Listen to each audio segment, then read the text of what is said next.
కన్యా రాశి వారికి ఈ వారంలో అనుకున్న పనుల అభివృద్ధి సూచనలు ఉన్నాయా అండి? చాలా బాగున్నాయమ్మా.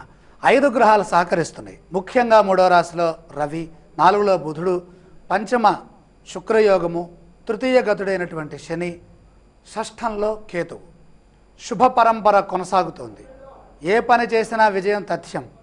మీరు చేసే పనులు మీ అభివృద్ధికి సోపానాలు అవుతాయి. అనుకూల సమయాన్ని సద్వినియోగం చేసుకోవడం ద్వారాగా మంచి విజయాన్ని సాధిస్తారు. ఎదురు చూస్తున్న ఒక పని వెంటనే పూర్తవుతుంది. మనస్సుకు ఆహ్లాదం కలుగుతుంది. దూరపు బంధువుల నుండి లేదా మిత్రుల నుండి మంచి మాటలు వింటారు. సుఖ సంతోషాలున్నాయి. అవగాహనతో వ్యవహరించండి. ఎదురయ్యే సమస్యలని తెలివిగా పరిష్కరిస్తారు. అనుభవంతో మాట్లాడండి. తొందర నిర్ణయాలు వద్దు. ప్రతిదీ సమిష్టిగా వ్యవహరించండి. ఈ రాశి వారు పఠించవలసిన స్తోత్రాలు ఏవండి? చంద్రశ్లోకం చదువుకోవటం మంచిది. ఆలయ సందర్శన క్రమంలో ఏ దేవీ దేవతలను దర్శిస్తే మంచిదంటారు? నవగ్రహాల్లో చంద్రగ్రహ దర్శనం చేయటం ద్వారాగా ఉత్తమమైనటువంటి ఫలితాలు సిద్ధిస్తాయి. ఈ రాశి వారు చేయవలసిన దానాలు ఏవండి? పంచమంలో చంద్రదోషం గోచరిస్తోంది కాబట్టి చంద్రప్రీతిగా బియ్యం దానం చేయండి.